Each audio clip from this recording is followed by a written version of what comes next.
Welcome to Washington Today on C-SPAN Radio for Wednesday, June 22nd, 2022. President Joe Biden proposing to suspend the federal gas tax and diesel fuel tax for 3 months and calling on states to put a pause on their own fuel taxes. Total savings about 50 cents per gallon on gas, averaging now about $5 a gallon if all the savings are passed on to consumers. But it's an open question whether there are enough votes in Congress to pass the proposal. Federal Reserve Chair Jerome Powell telling a Senate committee that interest rate increases will continue to try to get a handle on high inflation, and he says a recession is certainly a possibility as a result. This as Democratic Senator Elizabeth Warren urging the Fed chair not to, in her words, drive the economy off a cliff. The bipartisan Senate bill responding to recent mass shootings clearing its first vote, with enough Republicans joining Democrats, indicating that the final vote, promised by the Senate Majority Leader Chuck Schumer by the end of the week, will pass. NFL Commissioner Roger Goodell telling a House committee that the Washington Commanders team had an unacceptable workplace culture, including bullying and sexual harassment, and the league has punished the team owner, Dan Snyder. But the committee chair, Democrat Carolyn Maloney, says there must be more accountability and announces a subpoena to require Snyder to testify.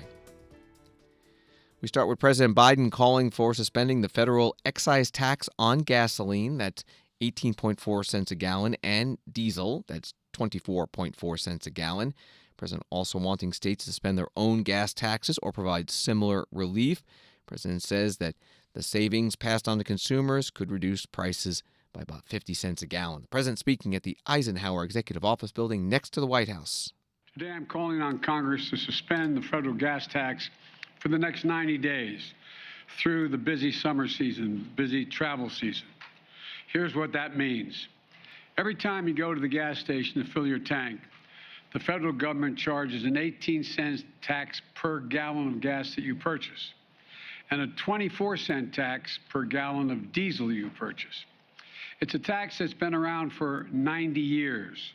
It's important because we use it for the Highway Trust Fund to keep our highways going. But what I'm proposing is suspending the federal gas tax without affecting the Highway Trust Fund. And here's how we do that. With the tax revenues up this year and our deficit down over $1.6 trillion this year alone, we'll still be able to fix our highways and bring down prices of gas. We can do both at the same time. By suspending the 18-cent gas tax, federal gas tax, for the next 90 days, we can bring down the price of gas and give families just a little bit of relief. I call on the companies to pass this along, every penny of this 18-cent reduction to the consumers. There's no time now for profiteering. There are a number of other proposals by Democrats in the House and the Senate, and I hope my call for action can help move those proposals forward as well. But we can also cut gas prices even more in another way. That's why the second action I'm taking is calling on states to either suspend the state gas tax as well or find other ways to deliver some relief. State gas taxes average 30 cents per gallon. President Biden speaking from the Eisenhower Executive Office building next to the White House.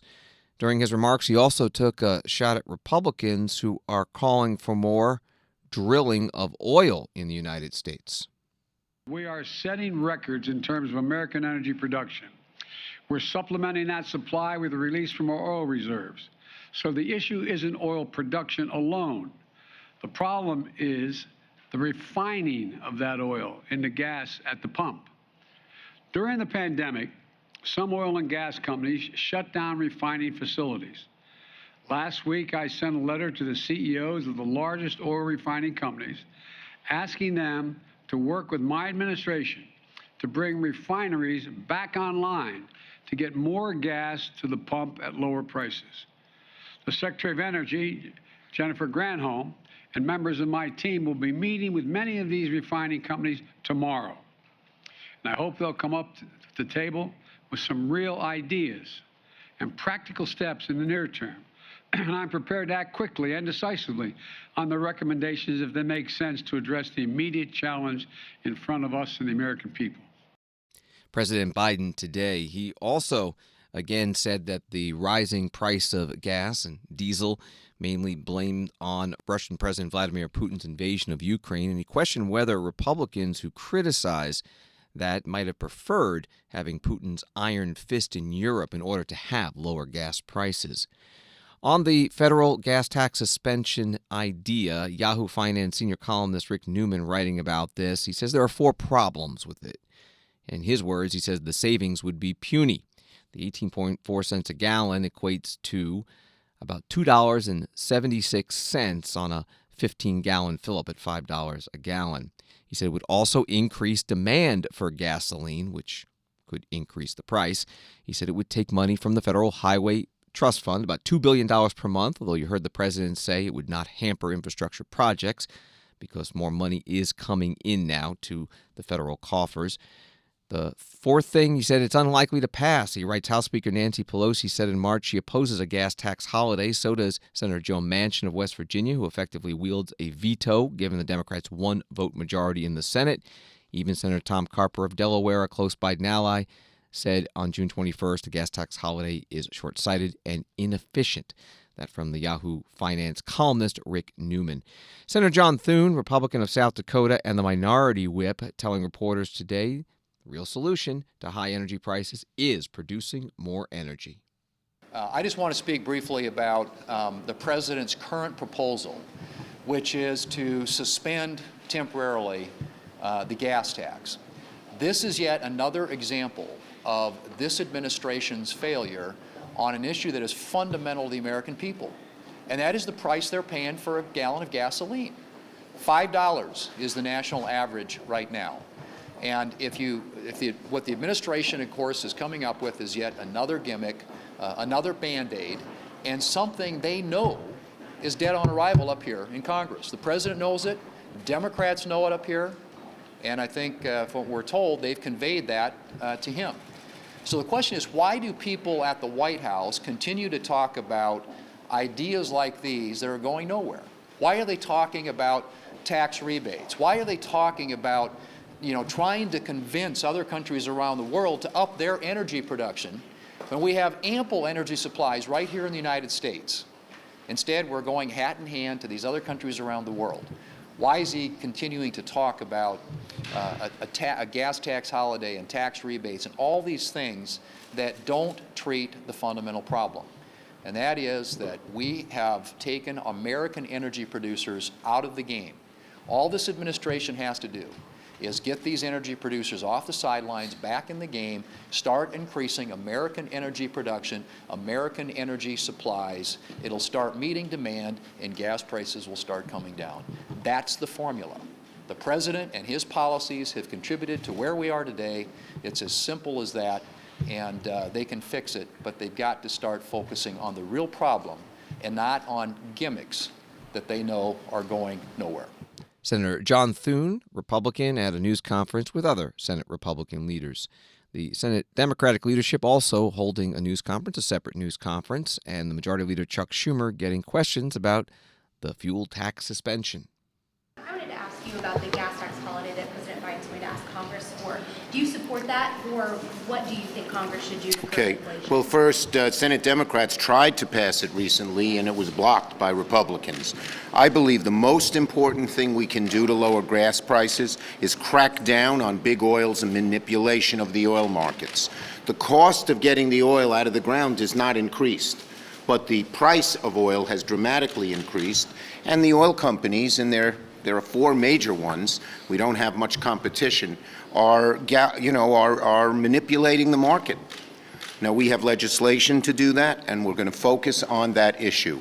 There is no reason during this time of crisis that the oil companies should take such advantage. Yes? Just put a finer point on it. Do you anticipate putting a gas tax holiday bill on the floor of the Senate? Well, we tried, and the Republicans blocked it.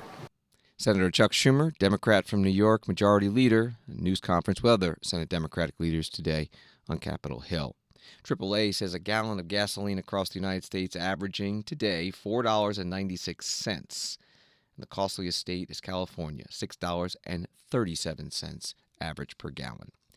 From Reuters, the Federal Reserve is not trying to engineer a recession to stop inflation, but is fully committed to bringing prices under control, even if doing so risks an economic downturn, U.S. Central Bank Chief Jerome Powell said on Wednesday. We are not trying to provoke, and I don't think we will need to provoke a recession, Powell said at a hearing before the U.S. Senate Banking Committee, although he acknowledged that a recession was certainly a possibility.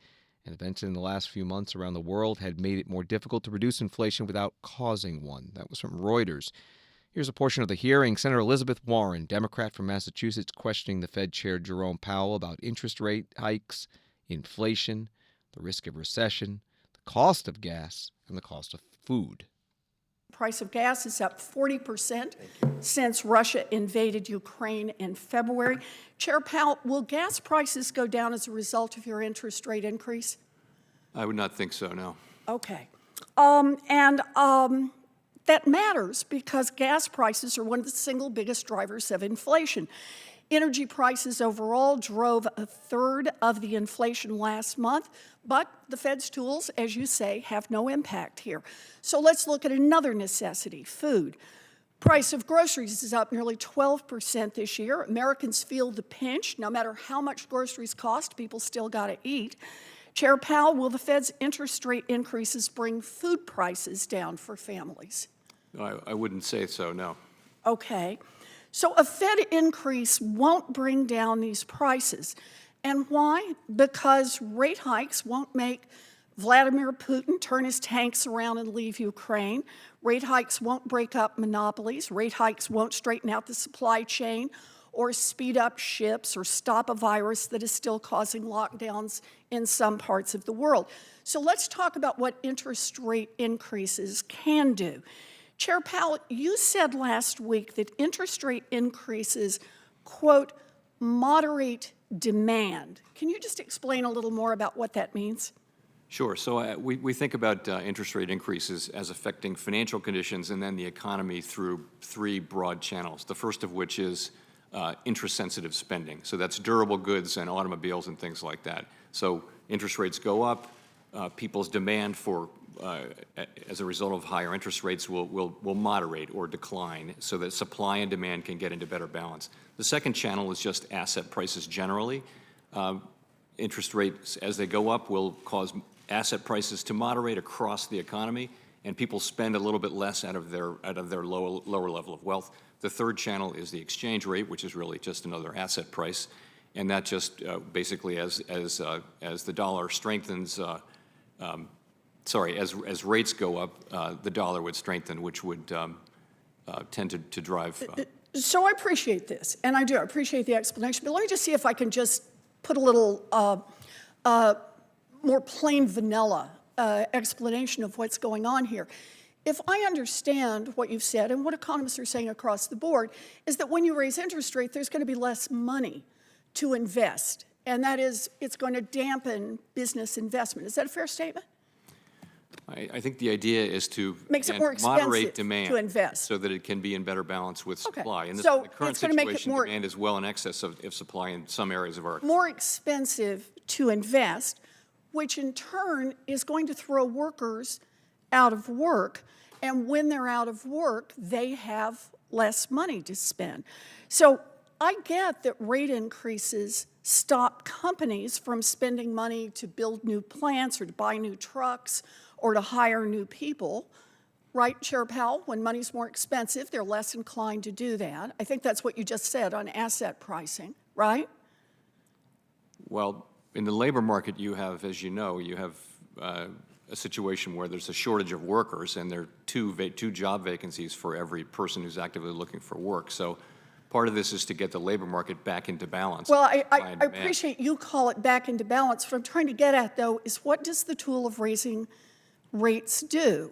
And part of what you just said is that it increases, in effect, the cost to invest, to buy those trucks or new plants or to hire new people. The reason I raise this and the reason I'm so concerned about this is rate increases make it more likely that companies will fire people and slash hours to shrink wage costs. Rate increases also make it more expensive for families to do things like borrow money for a house. And so far, The cost this year of a mortgage has already doubled.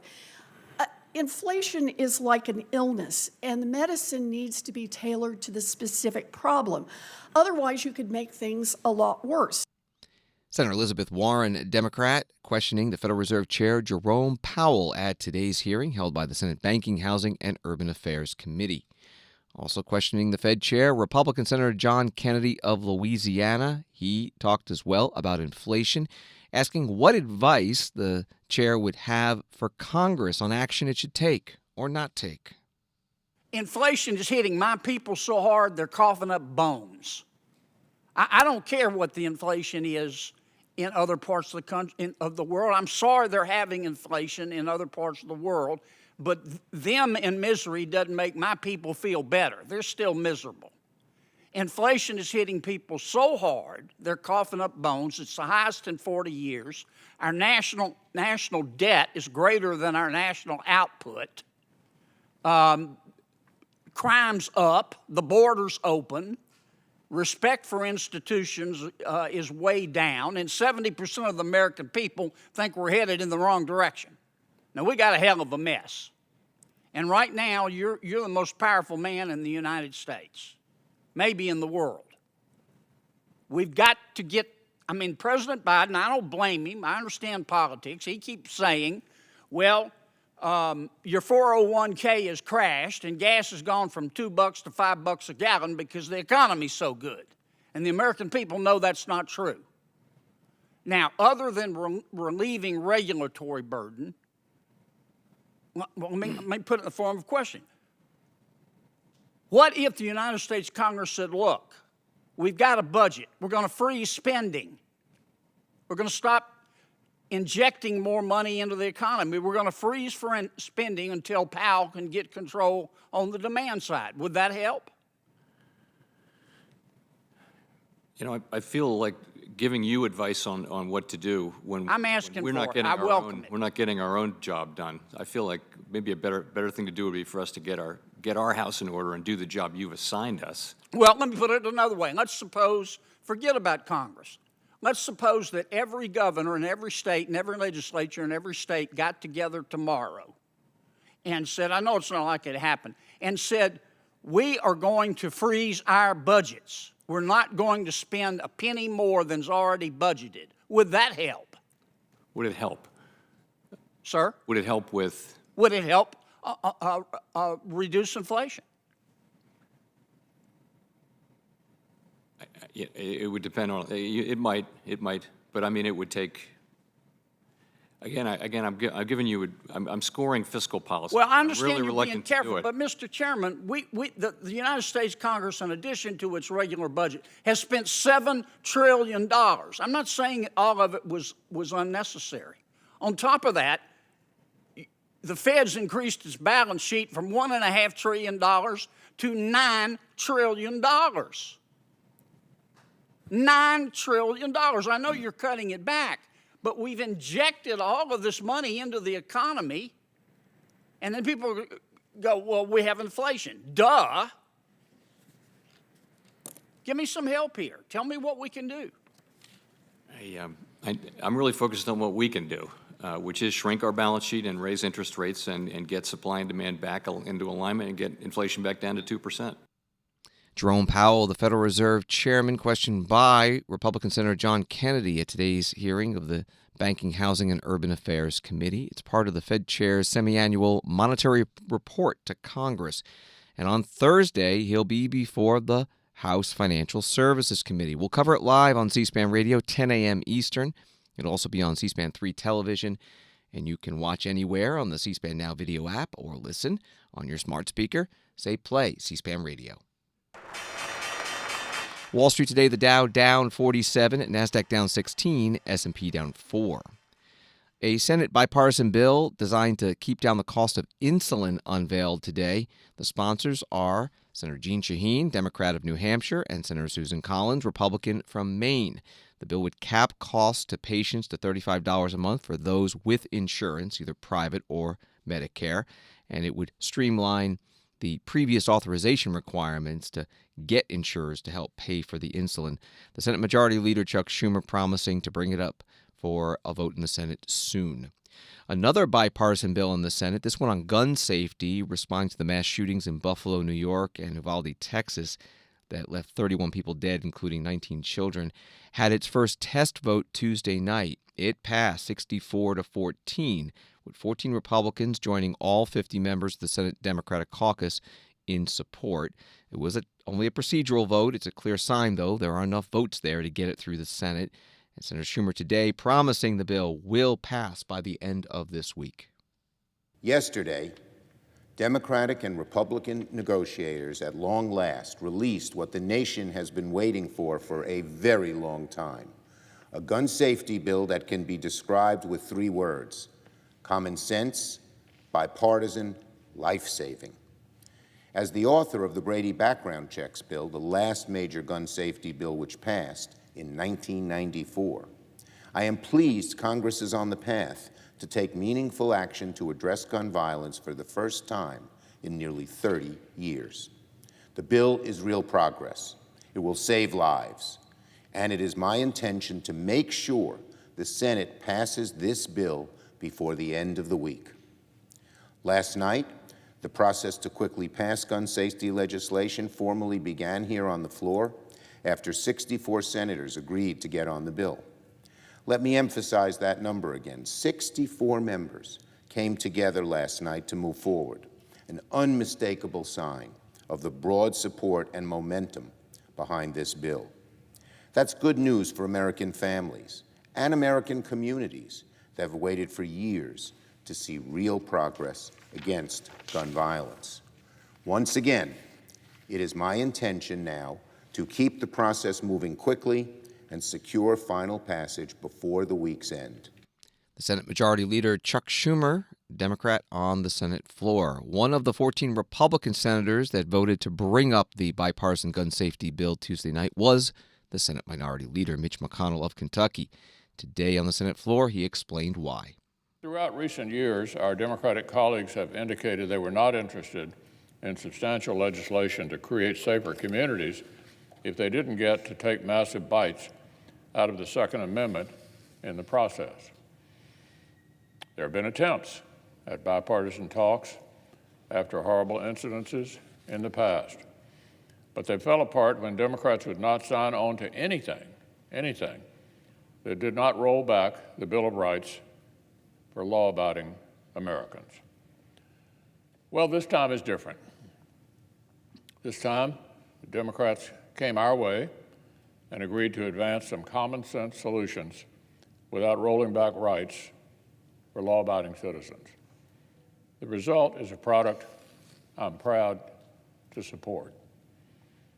It will send more direct funding to community behavioral health centers and for mental health in schools. It will send money, not just to states that decide to implement so-called red flag laws, but to every state to fund crisis intervention programs of their own choosing. And states that do not use the money for red flag laws will have to build in new due process protections that have never been required before. The bill also removes the blinders that have prevented the NICS background check system from considering young people's pre-existing juvenile records. If a young teenager has been convicted of a violent crime or institutionalized for mental illness, there's no reason why that important record should be magically wiped away on their 18th birthday for the purpose of buying weapons. That information is clearly relevant, and 87% of Americans agree. To be clear, this legislation has no new restrictions, bans, waiting periods, or mandates for law-abiding gun owners of any age. The Senate Minority Leader Mitch McConnell, Republican, on the Senate floor. The 14 Senate Republican yes votes to advance this bill Tuesday night, that procedural vote, well, that means that 36 Senate Republicans voted no. The National Rifle Association is also opposed. A statement from them reads in part, the legislation can be abused to restrict lawful gun purchases, infringe upon the rights of law-abiding Americans, and use federal dollars to fund gun control measures being adopted by state and local politicians. This bill leaves too much discretion in the hands of government officials and also contains undefined and overbroad provisions inviting interference with our constitutional freedoms. At a news conference, Senator McConnell asked about the NRA. You have an A-plus rating from the NRA, yet they oppose this gun safety legislation. Are you worried at all about maybe losing that A-plus rating with the NRA?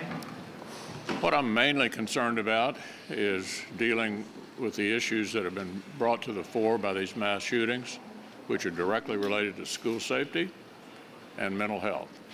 And I think Senator Cornyn and his team have put together a bill that addresses the problem. Senate Minority Leader Mitch McConnell with reporters. When this bipartisan bill passes the Senate by the end of the week, and all indications are it has the votes to do that, it will head over to the House. And TheHill.com reports that Speaker Nancy Pelosi telling reporters the House will vote on it before this weekend. That's when the House is scheduled to start a 2-week 4th of July recess. Pelosi, Democrat from California.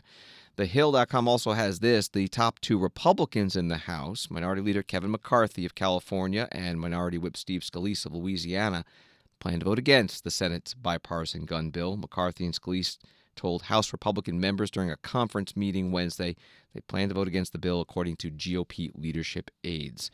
The House Republican leaders have not said whether they will formally whip against the bill and ask other members to vote no. That from The Hill. A number of conservative Republicans also voicing strong opposition to the bill. But one House Republican at this point, yes, will vote yes. Tony Gonzalez, his district is in Texas, including Uvalde, the site of last month's school shooting. He tweets, as a congressman, it's my duty to pass laws that never infringe on the Constitution while protecting the lives of the innocent. In the coming days, I look forward to voting yes on the Bipartisan Safer Communities Act. Washington Today continues in a moment. The January 6th committee enters day 5 of its public hearings. Watch Thursday as they examine the Trump administration's alleged attempts to pressure the Justice Department to overturn the results of the election. Coverage continues live Thursday at 3 p.m. Eastern on C-SPAN 3, C-SPAN Now, our free mobile video app, or anytime online at cspan.org. You can also visit our website at cspan.org/January 6 to watch previous hearings and other videos related to that day. C-SPAN, your unfiltered view of government. And welcome back to Washington Today, available as a podcast wherever you get your podcasts and on the free C-SPAN Now mobile video app. A few more headlines. The White House National Security Advisor Jake Sullivan says that President Biden is monitoring developments from that earthquake in Afghanistan that killed at least 1,000 people, monitoring, quote, to assess U.S. response options. Andrew Gillum, the former Democratic nominee for governor in Florida, has been charged federally with illegally soliciting campaign contributions and promising political favors in return for financial support. That time period 2016 through 19, and it includes 2018 when he ran for governor. And Senator Kevin Cramer, Republican from North Dakota, putting out a statement that reads, while working in the yard over the weekend, I sustained a serious injury to my right hand, which required immediate surgery. I continue to remain in North Dakota close to medical care as there is a high risk of infection and the possible need for finger amputation. I am alert and in good spirits. Although I'm missing this week of votes and hearings, I'm monitoring Senate business closely and in constant contact with my colleagues and staff. I plan to return to Washington after the Independence Day state work period and expect to be doling out a lot of left-handed fist bumps. Statement from Senator Kevin Cramer. A story at United Press International. The NFL Commissioner Roger Goodell assured congressional lawmakers on Wednesday that the sexual misconduct scandal that's hounded the Washington Commanders has been investigated and the toxic workplace atmosphere has changed. Goodell told the House Oversight Committee the team's negative culture no longer exists and classified the troublesome environment under owner Daniel Snyder as unprofessional and unacceptable. The Commanders have been criticized by more than a dozen former employees who said it was a toxic environment that included sexual harassment of female workers. UPI story goes on. Goodell's testimony came at a time when former employees and advocates want the league to release a full report on the investigation into the Commanders. It has yet to do so. Well, the committee chair is Congresswoman Carolyn Maloney, Democrat from New York. Here's a portion of the hearing asking Roger Goodell about releasing that report and also about Dan Snyders refusing to testify in person before the committee. Mr. Snyder, of course, has refused to testify today. We thank you for making the Dolphins report public. We'd like to have the Wilkinson's report made public. And I'm asking you, what specific steps will the NFL take to hold Mr. Snyder accountable for refusing to testify before Congress? Madam Chairwoman, I do not have any responsibility for whether he appears before Congress. That is not my choice. That is his choice. Let me stop you right here. Mr. Snyder has not been held accountable. His refusal to testify sends a clear message that he is more concerned about protecting himself than coming clean with the American people. If the NFL is unwilling or unable to hold Mr. Snyder accountable, then I am prepared to do so. That is why I am announcing now my intent to issue a subpoena for the testimony of Mr. Snyder for a deposition next week. The committee will not be deterred in its investigation to uncover the truth of workplace misconduct at the Washington Commanders. Finally, I'd like to talk about how we're going to fix this problem, not just expose it, but fix it. Last week, along with many of my colleagues, we introduced 2 bills to ensure that employers like Dan Snyder cannot abuse non-disclosure agreements to silence employees and cannot film their employees and use the films without their consent. Commissioner, do you support the intent of these legislative reforms? Yes, Madam Chairwoman, we've had an opportunity to be able to see your outline of this legislation, or both these legislation and concept. We certainly support it and we'll be happy to work with your staff. While I have the microphone, I'd also like to say respectfully that Dan Snyder has been held accountable. As I mentioned in the opening, he faced unprecedented discipline, including financial fines, being removed and away from the team at his request for a period of time, up to the year now already. And secondly, and more importantly, a transformation of that organization that has gone on in the last year, which is really important to the employees that are there now. And I hope because of the individuals that came forward in the context of this investigation, they helped us make those changes. And we accepted every one of the workplace recommendations by Beth Wilkinson. And we think that it's had a dramatic impact, as you've seen from the independent and audit that was done just before your hearing back in February that indicated a substantial transformation of the organization, which was our ultimate objective. Roger Goodell, Commissioner of the National Football League, testifying remotely to the House Oversight and Reform Committee. The chair, Congresswoman Carolyn Maloney, Democrat, asking those questions. An attorney for the Washington Commanders owner, Dan Snyder, says the reason he did not accept the invitation of the committee to testify is because he's out of the country today on a longstanding Commanders-related business issue, and it was a conflict. The top Republican on the committee is James Comer of Kentucky, suggesting in his remarks that the committee should not be conducting this hearing at all. Comer will refer to a White House investigation that found the now former head of the Office of Science and Technology Policy, Eric Lander, bullied and demeaned his subordinates. No one should be subjected to a hostile work environment, and bad actors must be held accountable. The workplace misconduct that is the topic of today's hearing has already been subject to investigations, fines, settlements, and very intense media scrutiny. New leadership has been installed and improved workplace policies implemented without congressional involvement. During the Democrats' so-called investigation, this committee has held a roundtable, 2 transcribed interviews, 2 depositions, and now this hearing. Democrats, whose top economic concern is that the NFL is not collecting enough money, even urged the Federal Trade Commission to open an investigation based solely on the testimony of a former employee with an axe to grind. Democrats' playbook is to focus on the past and ignore the present and future. All these taxpayer dollars and staff hours to reinvestigate what has already been investigated. No new punishments have been levied against the commanders due to this investigation because they have already faced consequences for their hostile workplace. No new relief has been granted to any of the aggrieved parties because Congress has no authority to provide relief in any of these instances.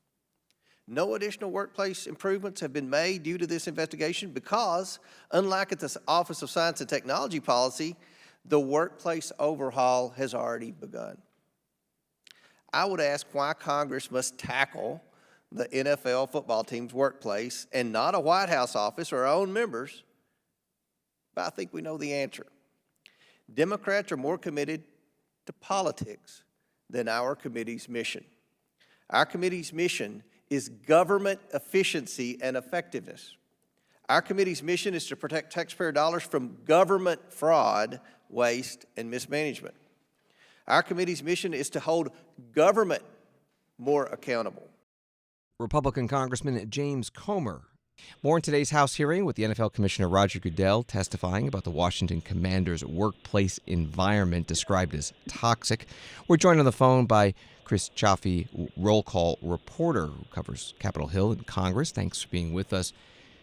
I want to read something that you wrote yesterday previewing this hearing. You said Roger Goodell faces Congress this week, but lawmakers may not learn much from the embattled NFL commissioner as he defends the league in its handling of workplace misconduct.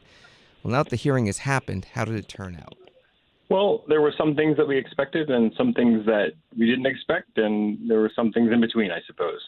We expected Goodell to kind of talk pretty generally about some of the things facing the league. Obviously, the Washington Commanders football team has been the subject of workplace misconduct probes, harassment, hostile work environments.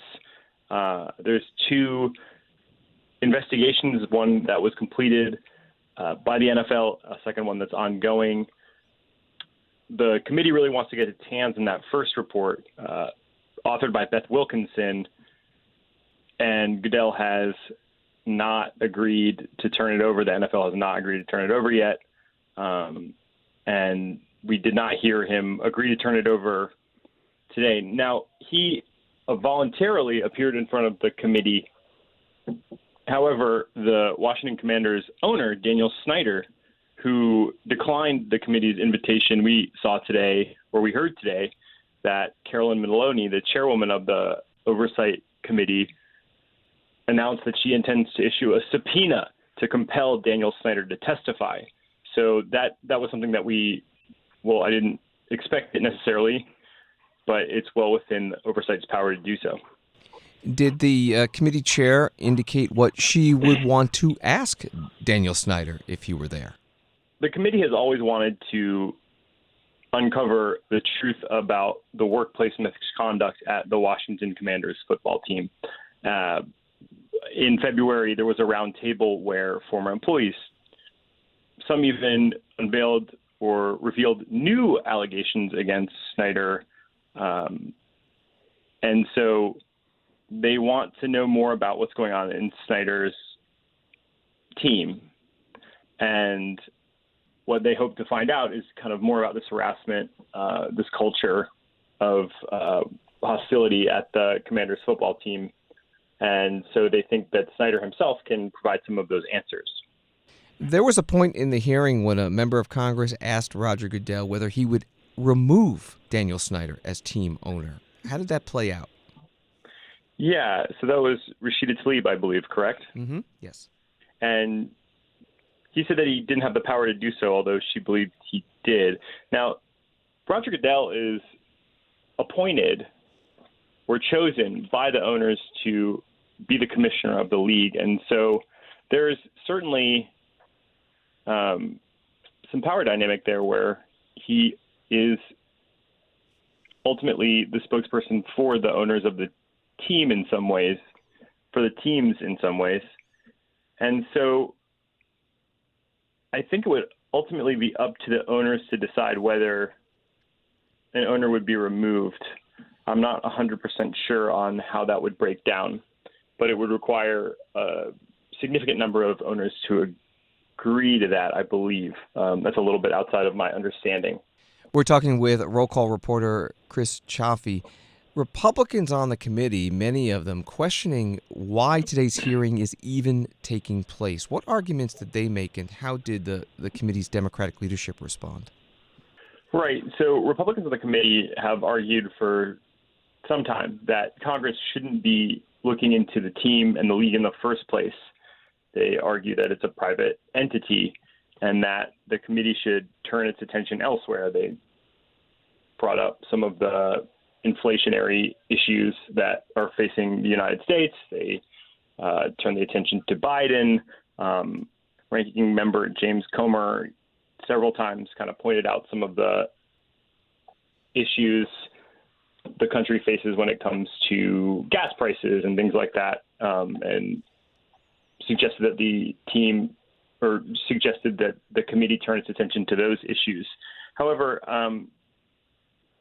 Democrats in the committee argue that it is well within their scope, the committee's scope, which includes, oversight of the laws that govern workplace safety and non-disclosure agreements. And something that we saw last week on Friday, actually, Chairwoman Carolyn Maloney she unveiled two bills that she said in a statement resulted from the committee's probe. And the first one builds on Congress's work this Congress to overhaul non-disclosure laws, and it aims to prevent the use of NDAs to cover up misconduct.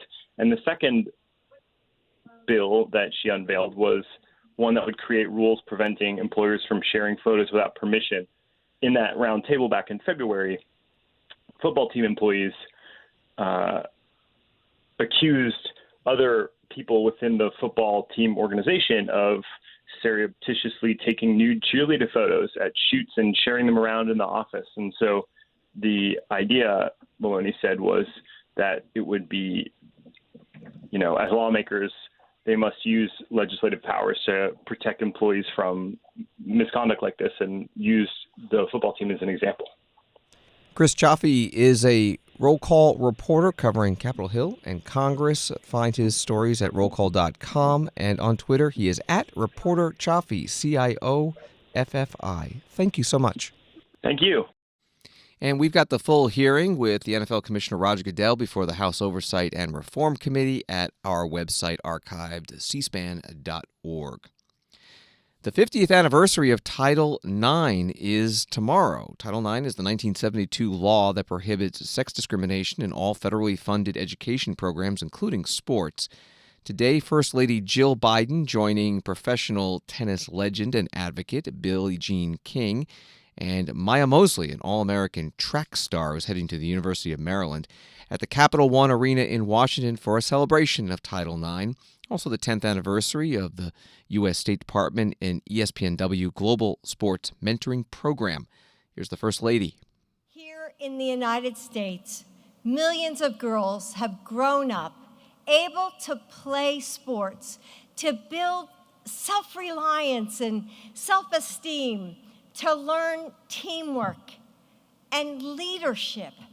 And they've been able to get scholarships that put college within their reach. Our schools have created opportunities for women to learn and safe spaces that help them fight back against discrimination and sexual violence. These things no longer feel revolutionary. We take them for granted because they are our right. And I think that's so important. And that's what we were talking to Maya about just before we came out. Billie Jean and I were talking about, we remember what it used to be like before Title IX and just how much it's changed. She said, gosh, they don't teach that in school. We never heard of that. And it's so important that we do not forget. Today, we have more women attending college and finding career success and holding office than ever before. First Lady Jill Biden standing beside Maya Mosley and also Billie Jean King at the Capital One Arena in Washington celebrating Title IX's 50th anniversary. It is technically on Thursday. Events all this week. From the Associated Press, Katie Britt won the Republican nomination for Senate in Alabama Tuesday, defeating six-term Representative Mo Brooks in a primary runoff after former President Donald Trump took the unusual step of rescinding his initial Brooks endorsement. Britt getting 45% of the vote, Brooks 29%. Senator Rick Scott of Florida chairs the National Republican Senatorial Committee, which supports Republican Senate candidates, and he was asked about this race. Kate Ackley from Roll Call. Thank you. Last night there was a primary, a Republican Senate primary in Alabama. Members of the Senate, current Republicans in the Senate, were split on some endorsed Katie Britt and some endorsed Mo Brooks. What was your takeaway from last night? Any thoughts on? Katie ran a good race. I mean, if you look at that primary, different people were up at different times, and Katie, she ran a good primary and won. I think she's going to be a very good U.S. senator. I think she's reflecting what people in Alabama care about. So, what did you make of the kind of changes in Trump's endorsement? Did you think it was a factor at all in her win or Brooks' loss, or what was did you have any takeaway from that? I haven't seen a poll on that, how much, now, and who knows how accurate that would be anyway if somebody did a poll, but I mean, I'm sure Trump is happy that Katie won since he endorsed her. Senator Rick Scott, Republican from Florida, he heads the Senate Republican Committee that raises money for Senate Republican candidates. Part of an hour-long discussion hosted by the Christian Science Monitor, a reporter's breakfast. We've got the full video at cspan.org. Thanks for listening to Washington Today. Get more of Washington's top stories every day by subscribing to C-SPAN's evening newsletter, Word for Word. You can sign up at c-span.org/connect. Have a good night.